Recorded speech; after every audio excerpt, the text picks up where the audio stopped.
Thank you, everyone. Happy New Year to everyone. I'm Katia Bulekova from Boston University.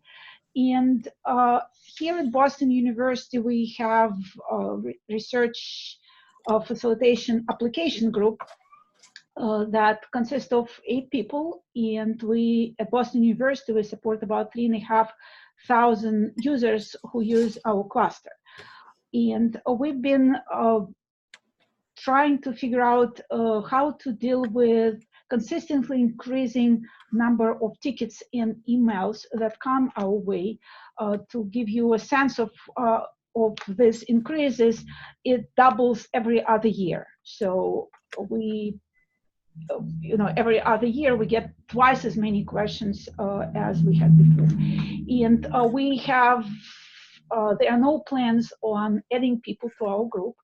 So we're trying to resolve and see how we can deal with that, because we do want to support our users, but I do not want to lose the people in my team because they are overworked and so on. So there are a number of strategies that I know exist, and I wonder how universities, other universities deal with that. And by strategies, I mean, for example, there could be multiple tiers, either ambassador students or help desk take some easy to solve questions, or there could be, let's say, people might be asked to go and use some other internet resources like Ask CI or Stack Overflow and so on. So this is one set of questions that I would like to bring up. The second is the questions could be very different in nature. There are many very easy to answer questions. Okay, why my job failed, or why it doesn't run? How do I use that or that? Those are normally do not take a long time, but that increasing number of tickets actually consist of the questions that almost impossible to post on Ask CI or Stack Overflow, because they are type of questions. Okay, I have my 1,000 line code Fortran or R or Python, and I work with this restricted data that, of course, I cannot share.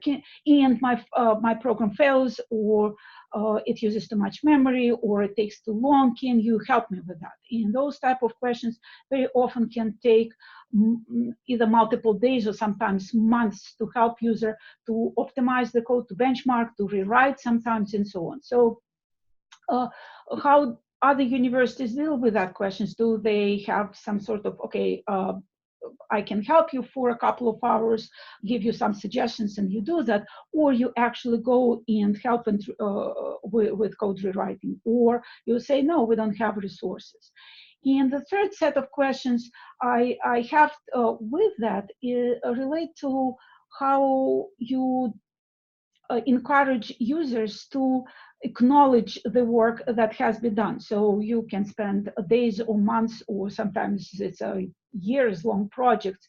And we had a different outcome of that. Sometimes people would include you as a co-author or an acknowledgement section, and sometimes there's nothing that they do. So neither the cluster is mentioned nor the contribution. So when you start to work on a particular project, do you negotiate, okay, let's make clear that, we can help you, but please don't forget to include the resource you use and the group you use in this project. So these are type of questions I would like to bring and brainstorm with this group. Thank you very much. Yeah, thanks, Katia.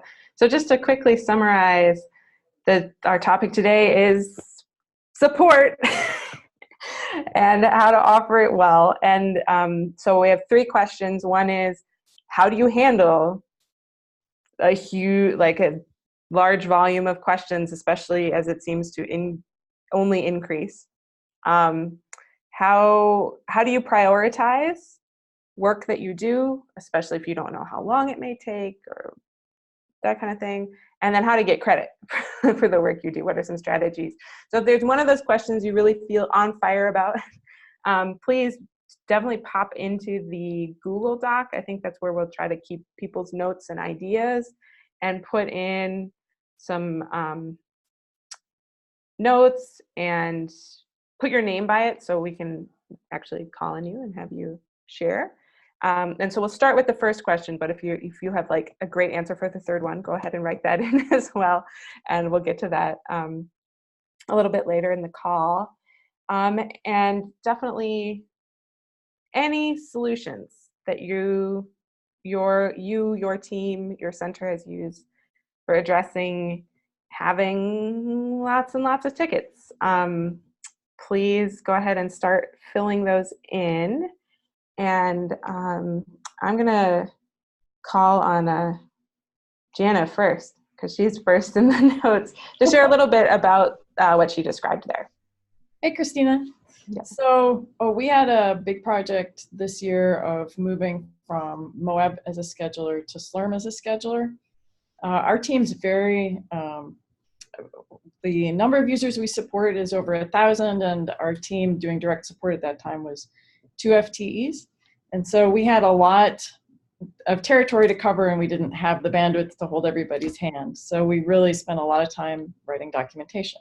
So documentation that both kind of talked through how to do the new thing, but also very extensive, like, are you getting this error message? Click there, and then here's an explanation of what it could be. How do you debug it?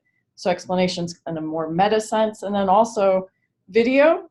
So a video with captioning that walked through how to do your changes.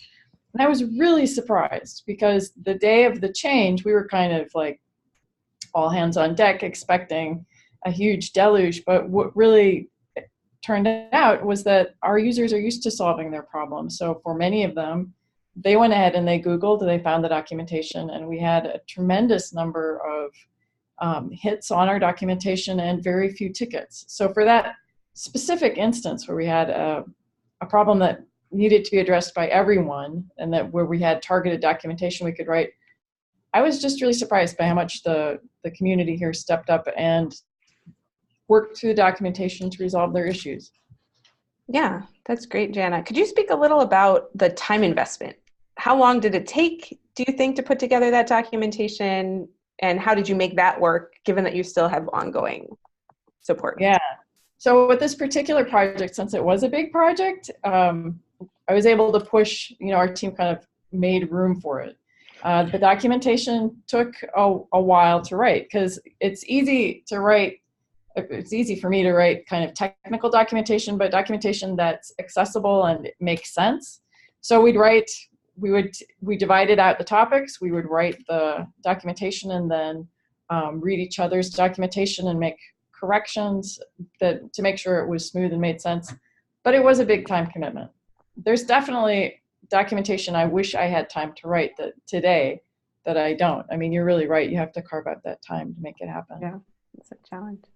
I wanted to then, in a similar vein, whoever CB is, if you want to unmute and share just a little bit about turning, that's Carrie, okay. Yes, so one of the things that we did with our documentation is we had a number of reoccurring tickets, like how do I change my password, or I got this specific error, what does it mean? So I made a quick FAQ that had like the top 10 most frequent tickets we found, and then the number of tickets we got over those topics just plummeted. And it really didn't take much I think maybe it took me 20 minutes to write up this frequently asked questions document, but it really, I think, saved us a lot of time in the long run. Another thing that we did is, this is probably something everybody does, but we tried to make a lot of our things self-service. So previously, users changing passwords, they either had to be able to connect to use the command line command to do it, or we had to do it for them. And then we set up a user management portal that allowed them to go in and do it themselves, and that saved us a lot of time as well. Yeah, and that's a great, thanks, Carrie. And that's a theme that I heard from both of you that I'd like to pick up if other people have thoughts on how you can one solution is maybe making your services more self-service. Either thing, so you don't actually have to be involved, like changing passwords. Or I really liked what you said, Jana, about helping users giving them that self-efficacy and kind of helping them solve their own problems, whatever that looks like, would be another way to manage that load. I'm looking at the notes. I see another couple comments about using tickets and common questions to drive documentation. So that's a common one. Kevin, do you want to say a little bit more about what you've written in the notes? If you can figure out how to unmute yourself. Yeah, absolutely. Like, how do I do that? Okay, sure. I agree completely on the documentation. We put a lot of effort also into self-service. We developed whole in-house custom portals for managing our operations that users can connect to directly. So for us, when professors try to get their students access to systems, and that's not even something they talk to us about. We don't even, we're sort of informed on the side that users are getting accounts on systems, because if the investors in the systems want them on, get them on. We don't have any role in that at all. So a lot of self-service stuff can really help. And I did want to say for the deeper questions, because that was sort of alluded to at the beginning of this, we're just kind of starting to try and feel out how to deal with those in a little bit of a better way, and trying to make sure that those move into some more of an agreed upon, not quite a contract, but sort of agreed upon what are we going to do here? Are we going to dig into your code and actually try and fix it? And if so, how, and how much time, and what's going to be the relationship there? Are we going to bill you for like a time? Are you going to put somebody on your grant that is working on this? Or is this really pretty minor and we're just going to sort of like take acknowledgements in your grant? What is it that sort of justifies our involvement? And that may be monetary, it may be not monetary. It kind of depends, but that's based on how much work you're asking for. Right. Yeah, thanks, Kevin. And yeah, we'll circle back to that when we get to question 2 about like investment, prioritization, kind of how that all works. Catherine, would you mind just either popping in the chat or unmuting? What ticket system do you use, just as a point of information? Sorry, not. I'm almost reluctant to say. No, Kevin, that's okay. I was actually talking to Catherine, oh, okay. who messaged about canned responses in the chat. Because our ticket system, we use RT, doesn't have them, but I've seen it in other systems. And having templates can be like super useful. So, Catherine. Okay, so you do use RT. So you can set up automations in RT just like you do in Freshdesk, but it's not fun. Okay, that's good to know. All right. So that's, but I think that's a very simple solution to dealing with a lot of tickets, is having a certain amount of templated 30 canned responses. Wow. Okay. For dealing with consistent questions where people are mailing in, even if the response is linking people to a piece of documentation. Okay. So looking back through the notes, so it looks like a lot of people are talking about documentation, videos. So things for people to look at that you can then either email them or they can find on their own. And then I'm going on. Tobin? I'd like to ask Jana, have you found an optimum length for your videos? Because that's always been a question that people have as well. Short, so like 5 minutes or less. If okay. Possible. Yeah. All right. And it turned out that the closed captioning, I know it's required now, but it also turns out that there are lots of users who, even if they don't require it, they prefer it just for learning. And of course the language thing too. So making sure to use language that's not overly technical or overly culturally specific so that it's accessible to the larger community. Yeah. Thanks, Jana, and thanks, Bob, for that question. Tobin mentioned instructional sessions, and then I see Mark as well. Do either of you have something, would you like to share a little more about that approach?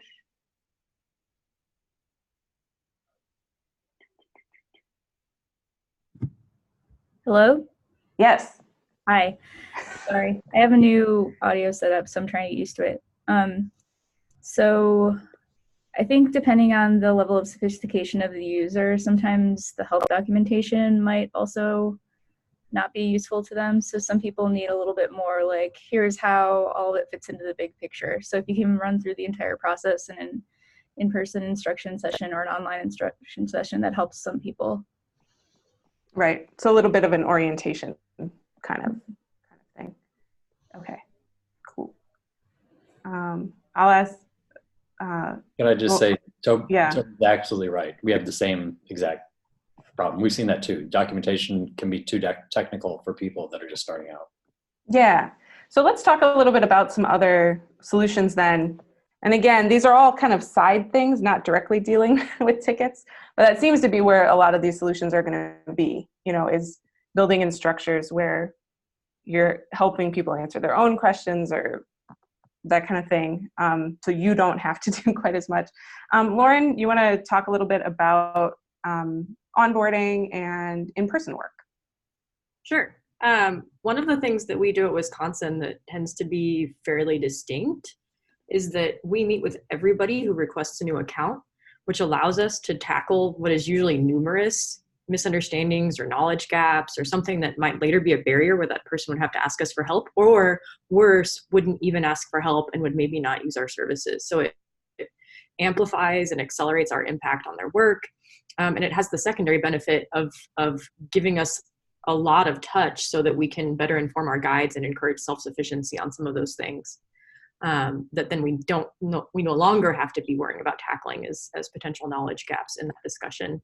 And then we also offer office hours, which is a really efficient way. Typically, one staff member at office hours can typically move between more than one person. And if nobody shows up because it's a holiday or spring break or just a light day, or if your office hours are just starting up, you can use that time still as designated time to work on tickets anyway, because it's blocked out in your calendar. Can I ask how many people I was just going to ask the same thing. How many people we have? So we have... and how many you're onboarding? You mentioned going out and meeting with everybody. Yeah, so we do... I was just actually about to look at the data here, but I know in 2018, we added 400 some new user accounts. And almost all of those came with some engagement meeting. And a lot of people worry about how much some of them were in groups. It should be noted, but yeah, most were individual. Like one set of like 50 was a class or something like that. So we have 1 or 2 classes where it's multiple people, but in some groups we meet with like 2 or 3 people at once when they're all getting started. So, but we also do repeat meetings too when people ask for them for complex. But anyway, people ask this question. They're like, man, that sounds like it's going to be so much effort. But it's really about an hour per meeting. And we never have, if you divide up the 450 between 2 FTEs, more recently we've added a 3rd FTE, but a lot of our effort even goes to non-campus facilitation things. But it adds up to being only somewhere between like 5 and 10 new user meetings per week, which is 5 to 10 hours between 2 FTEs.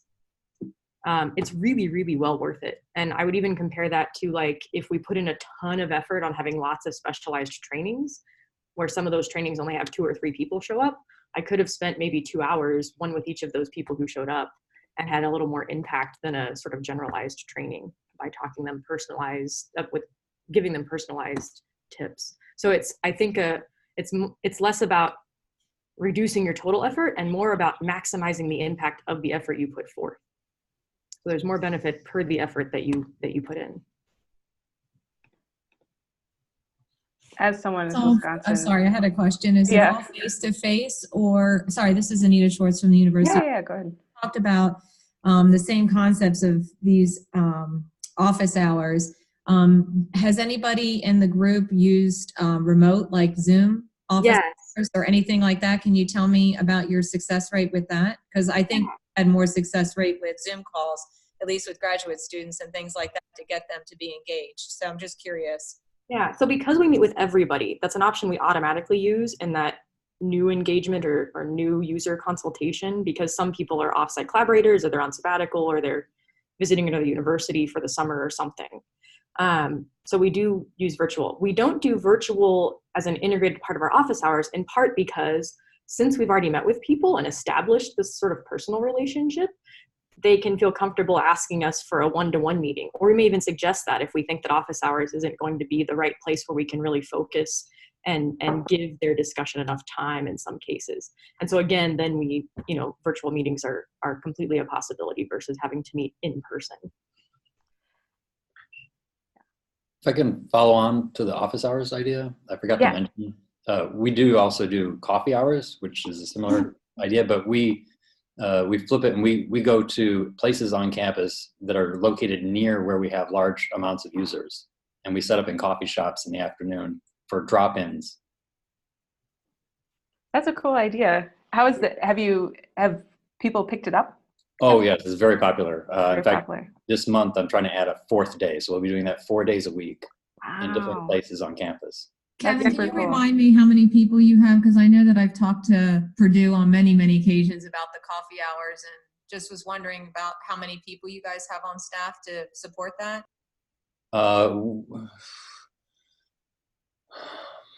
I don't have the exact number off the top of my head, but I want to say we probably have at least a dozen people who are capable of leading such a thing on their own. We usually send about 2 or 3 people to a given coffee hour. And those are all paid staff? Are those postdocs? Yes. Or paid Yes. staff? Paid staff. Yeah, we have anywhere from 1 to now 3 people at our office hours, which really there's like one common table. It's not like they come to each of our individual offices or desks, but office hours is kind of the recognizable term that we use with an analogy for classes. But really, like, between the 3 FTEs that we have, because some of our effort goes to facilitating users of OSG Connect, for example, we probably have, and Kristina can correct me, about 1 FTE of actual effort that goes just toward user support, office hours, these new engagement meetings for our campus research computing center. All right. Thanks, everyone. I do want to make sure we get to the other questions, so I'm keeping an eye on time. The question that Weirwan just put in the chat was one I wanted to just mention. Have people tried students, have used Slack? So Jan, I saw you had a note about Slack, so if you could maybe briefly say something about that. And then I wanted to just give, Maggie had a lot of great answers for this. I wanted to give her the mic for a minute as well. So Jana, if you can go, and then Maggie, if you have anything to add, that'd be awesome. So we have a Slack channel for a subset of our users who are particularly focused on genomics. What I really like about that is that I have a number of people in the community who will answer each other's questions. It also really is cool because it connects people from different parts of our institution that are in departments that would otherwise never converse, and they meet each other, and they're using the same software to address completely different research questions, so it's a way to connect people together. It is a little bit, the challenge there is there's something about Slack that makes it feel very immediate, so it can be uncomfortable for me sometimes to see a Slack question come on and then not be able to get to it for a number of hours. However, people do pay attention to what happens and learn from each other, and it's like public tickets, so it's been useful that way. Is it mandatory or voluntary to join the Slack? How do you add the people? Voluntary, absolutely. I also do one-on-one meetings with all the genomics researchers the same way that we were just hearing about. And going back to accountability, that really helps with, they know who I am and I know who they are, so we can have a dialogue right away. And so that's when I tell them, hey, join the Slack channel, and almost everybody does. Yeah, cool. I had a question with respect to Slack. Do you think that it's more the common technology now that students, because I mean, the reality of it is that we found that most of the PIs or the research groups, it's the students that we're really meeting with, not so much the faculty members. And so as a result, do you find that the Slack technology is better? We and initially had set up Google groups with email, and there was a lot of, people being able to post and ask questions, and kind of this concept of helping each other in the community. And what we find is that we end up monitoring that mostly and replying and providing responses, feeling the same way as you, Jenna, in the sense that, oh, nobody's picking up on this. We should really get back to it and respond. So we have those recorded or archived so people can go back and look, but it's probably not as maybe acceptable for graduate students now, and maybe that's something we need to consider moving to. So I was just curious about other people's opinions with respect to that. I don't know how to, it seems like the technology trends just happen so fast, but at our institution, most labs use Slack. So most of the people that I'm supporting already have Slack up. So that's kind of why we went with that. As a professional, as a staff member, we have to use Teams. I said have to, that's because we all enjoyed Slack a lot more when we were on that. But we use Teams professionally, but the faculty and the students in the labs tend to use Slack here. Yeah. Okay, more questions coming up. And I do want to like address people's questions, but also get through the topic. So Ben's question about office hours, if people have thoughts they want to throw into the chat real quick, there's lots of ways. Email, your website, when you meet with people. I'm a big fan of do I spend 30 minutes writing a ticket, or do I say, this is a complex question, why don't you stop by office hours?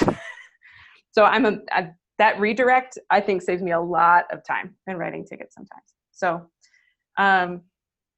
so I'll if people want to, maybe we should have a whole discussion about Slack next February's call. But I do want to move on for now, and then we can maybe circle back if we have time to our second question. Although I did promise Maggie if she had anything she wanted to add, because she had a lot of ideas in her response in the Google Doc. Maggie, do you want to say anything? I don't know. About which one? I thought how have people used your playlists and your videos? That was the thing. Okay. So that's new. It's something we're doing now, but so we want to add videos for pretty much any and everything that we can. But our idea is to do them in small chunks, but plan them so that we can playlist them together. So like our getting started guide will be like a long video that will just be made up of smaller videos, which will also, the password, how do I set my password? That video will also be on the document about how you set your password. Cool. So we're just really getting up to speed on getting some of those built. So that's not here yet, but that's our long-term goal. That's the plan. Yeah. All right. Cool. And a guy named Bob Freeman did our original one. All right. Get rid of them. Don't worry, it's long gone now. Too much has changed, so we had to take it down. So I think we'll go ahead and move on to the second discussion question, which was prioritization, and a little more less about, many of the solutions we've discussed have been either optimizing our time and or providing resources to the users to learn things themselves or come to training or whatever, which hopefully would reduce your ticket burden. But let's talk a little bit more about the actual, figuring out how much time to spend on tickets. And a lot of that is prioritization. I would say what your goals are as a center. Anita, can you talk to a little bit about what you guys do at Utah? Okay, can you hear me? Yes. Okay, great. Yeah, we started this a while back. We've tried it off and on, but it's working well now. We basically have a calendar of 4-hour blocks, morning and afternoon, and there are 4 of us, and we each take 2 to 3 blocks a week. And then we're then the first point person where we really deal with tickets and deal with making sure that the proper person, sees the ticket and so forth. And doesn't mean we handle all the tickets, but we make sure they're moderated, responded to, information's there. And that way other people aren't totally always being interrupted. And as I said, we've been doing it for a few months now, and it seems to be working well. Cool. Thanks for sharing. Yeah. So that's one way. If you have enough people, and enough people could even be two. Exactly. Right. At least you can just do it off and on, whether it's a day at a time. Right. And, each week we look at seeing who, might be out of town or sick or whatever. We just sort of swap them internally. So it's not we do have a fixed schedule, but it's very flexible. But we usually look like the week ahead, saying, somebody's going to be at a conference this week. We don't want them to have to worry about it. Who will take their blocks and so forth. Right. Sid, do you want to talk a little bit about kind of just the general expectations of time response that you were writing about? Yeah, hi, Kristina. Well, I think that our facilitation team works a bit differently than a lot of yours, in that our primary audience is not necessarily HPC or compute users. So oftentimes we'll be working with a PI or a lab or a group who are doing some development maybe in Amazon Web Services, building an environment, or perhaps they're doing something else with multiple workflows. And so if we're already engaged with them, we would definitely, mark that as a priority and get back to them immediately and try to solve their problems. Or if the incoming email is of a very urgent nature and we're able to tell, oh, these folks are really going to, be affected, their research is going to, basically stop if we don't get back to them right away, then those obviously would be top priority. Whereas other incoming issues that might be requesting a new account or something that isn't actually threatening their research in progress would wait until the next business day or until someone who had expertise in their particular area was available to work with them. It's generally not much of a wait. It's generally, a day, maybe two, and we get back to them right away and schedule a consultation. And like I've heard several times stated already, especially with Lauren, we do something very similar. We try to arrange face-to-face consultations with all of the researchers we work with and find that oftentimes the one item that they may have come to us inquiring about is not the only thing we can help them with. And so by sitting down and talking with them and really getting a better idea about their research in general, we're able to identify other areas where we can help them. And so we kind of get small wins that way. Yeah, thanks, Sid. And I think one of the topics you mentioned is a great, litmus test, for lack of a better word, of like how much research are people getting done? And that's hard to tell, but if like a problem is going to keep people from moving forward at all, that's a little different than, if I optimize this, it would be better, but I could still get work done in the meantime. Could be one way of sort of triaging.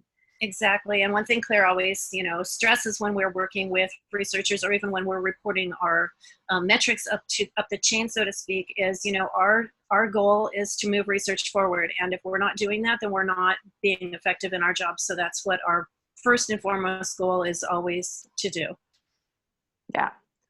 And I think that's a great way to think about it is, and it's going to be for everyone in this group, but sort of what your goals or the goals of your organization, because it's going to be different depending on your university, where that emphasis falls, can to some sense dictate your priorities and what goes first. I saw someone's response. So Ted, do you want to talk a little bit about is this something you've done in prioritizing projects? So you made some notes about. Sure. This is something that I learned a long time ago. I think it might have been from a sysadmin book, one of the time management ones that Tom Mincelli or some of the other Google people put out some years ago. But they have a quadrant of tasks, and you know, you kind of, I hate, it's not a Gartner quadrant or anything like that, but you have your tasks that are low impact, or sorry, high impact and low time, and then high impact, high time, low impact, low time, and high time, low impact. And everyone gets if it's easy to do and has a huge impact, do it right away. That's a no-brainer. And if it takes a long time and has no impact, well, don't do that. That's a waste of your time. But it's very easy, especially as people who want to solve problems and as, you know, sort of firefighters, to see those low impact, low time tickets and be like, oh yeah, I'm helping someone, this is really great. And for your big projects, your high impact, high time projects, to just keep getting bumped because they take a long time. And it's so easy to just go for that quick ego boo of, I fixed something. And so I try to remind myself that sometimes you need to put aside those low impact, low time tickets, which are valuable. It's a quick fix, it makes someone happy, to make time for those big changes that are really going to change the way you operate or have a real impact on someone else. And so that was what I wanted to kind of, you know, shine some light on. Yeah, no, thanks for sharing. That's a great, and I think it is sometimes helpful to think about, like, how much time do we think this is going to take, and what's the benefit in certain areas. I'll add my user hat caveat, which is that sometimes things that appear small are actually really big for people. So I think that's one of the really great things about this role would be, can you find things that seem to be no big deal, but actually make a big difference for people? Yeah, and those are those small, quick things that make huge impacts. And whenever you can find those, it's awesome. And yeah, and it can be as little as, you know, a quick update to a submission form so people don't have to reformat their, you know, MAC address when they submit it. Just taking them all saves everyone a bunch of time, and it took you 5 minutes. Right. Yeah. So looking for those things that make the process smoother for people. All right. That's a great addition. So looking over the notes, I see similar to some of the people that have already shared, having kind of a ticket wrangler or a ticket point person, rotating that duty to kind of share the load and create blocks of uninterrupted time for people. Triaging via research priorities, or really evaluating impact and the time you think you're going to need.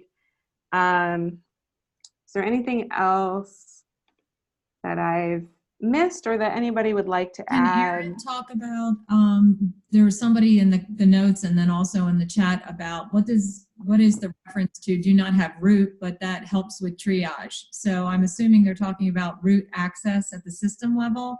So I don't know. Erin, do you want to speak to that?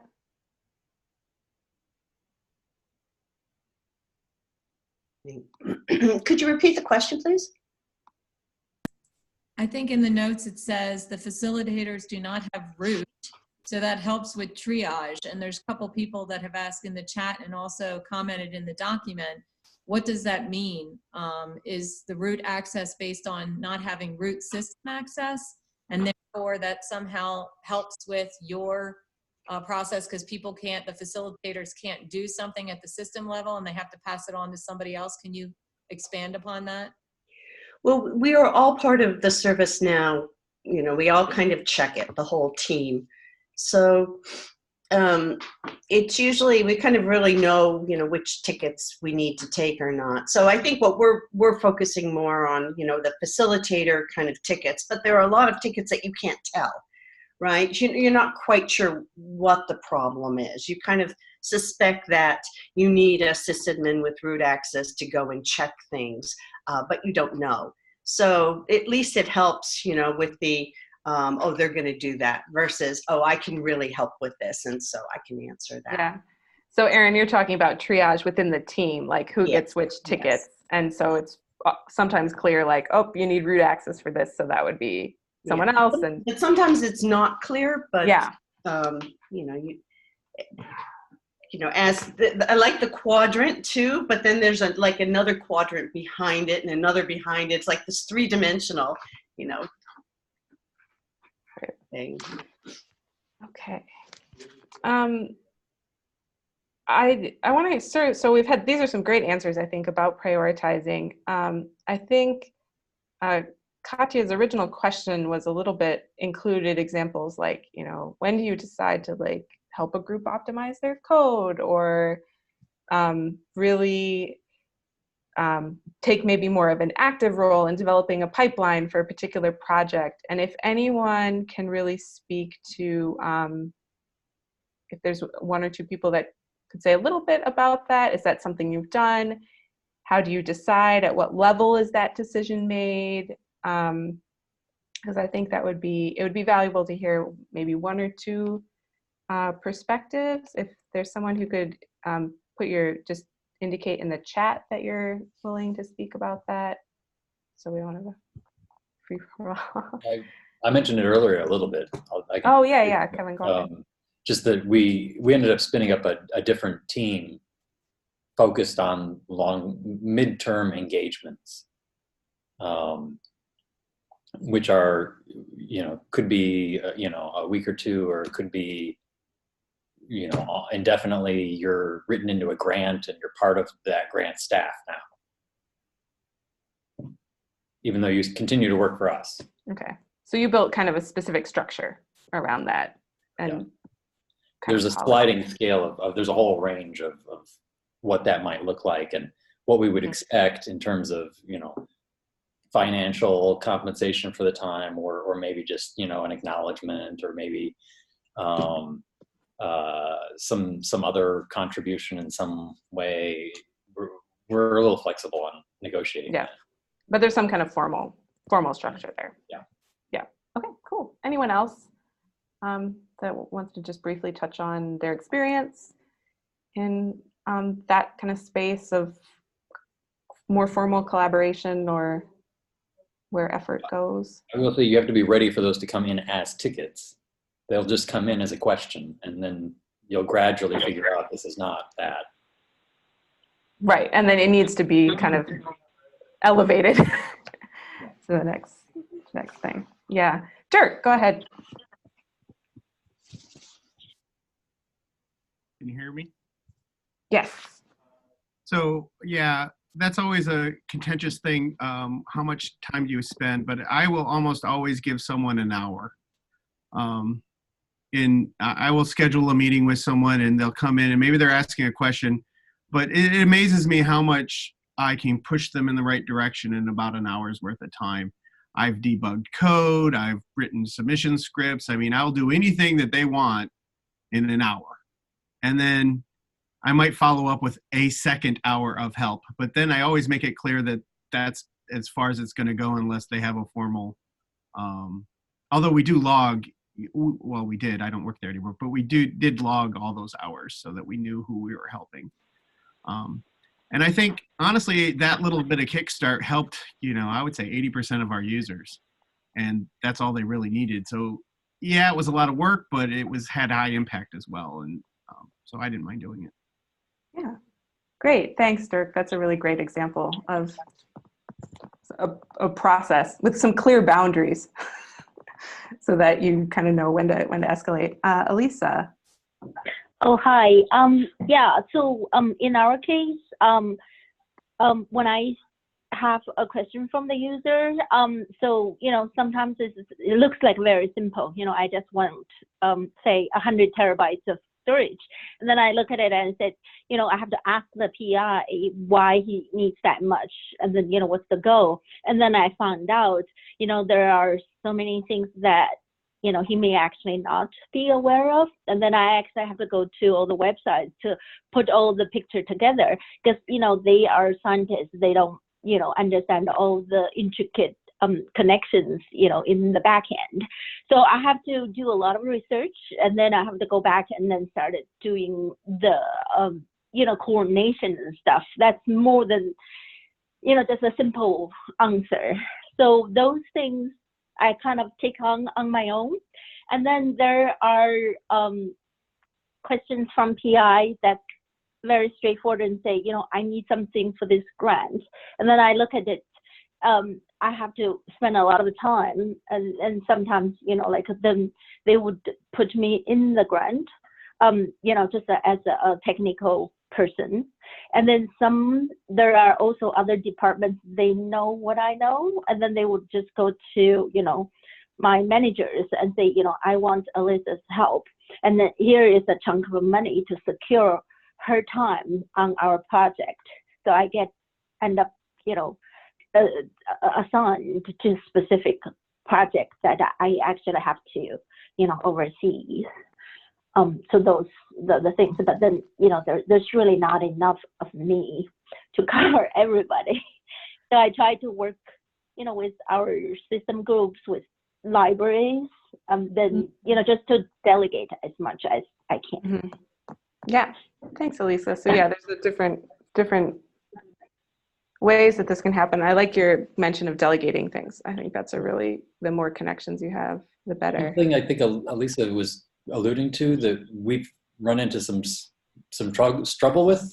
So watch your accounting on this, because it's like a financial back-end accounting issue, or could be, is if you end up having people dedicated to projects and doing that kind of work, that money that's coming in to fund them comes in such a way that you can repurpose it to hire more people.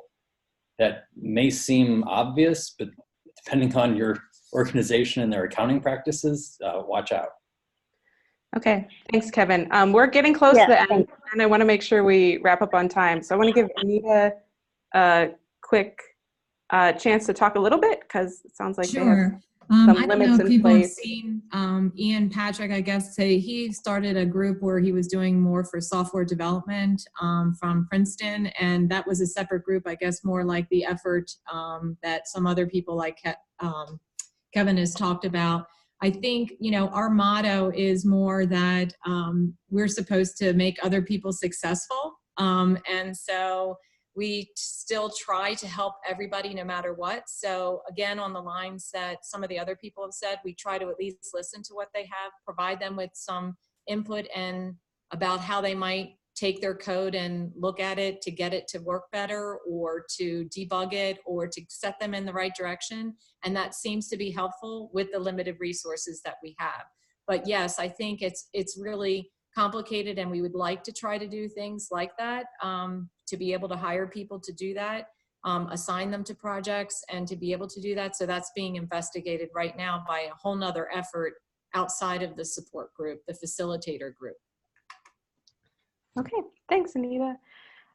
Thank you all for all your thoughtful comments. We didn't get to the third question, but that was somewhat intentional, because I figured that was one that people could just put their answers in. It would be fine. So if you have something that's worked really well for you in getting credit from researchers, it sounds like most people have some kind of boilerplate on their website.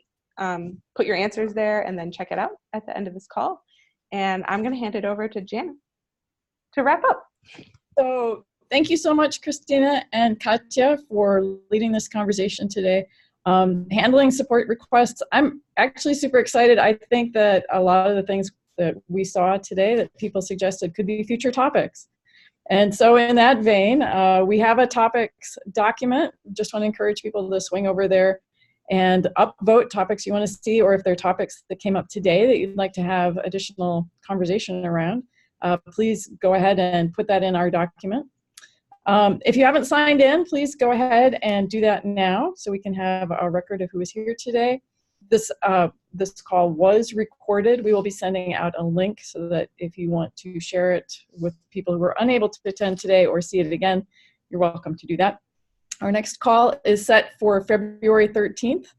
We will be letting you know what that topic is. Again, we have lots to choose from here, so and I really want to thank everyone again for participating. This was really helpful for me, all these new ideas, and it's just great to hear from other people who are experiencing similar challenges and coming up with solutions that are applicable for me as well. I want to thank everybody who worked on the call. So that's Katia and Aaron, Bob, Claire. I'm sorry there are more people I missed. Kristina, and I'm Jana Nugent. So thank you for joining us today. And that's it. Thanks, everyone. Thanks, everyone. Bye. Keep adding notes to the document, as Bob said.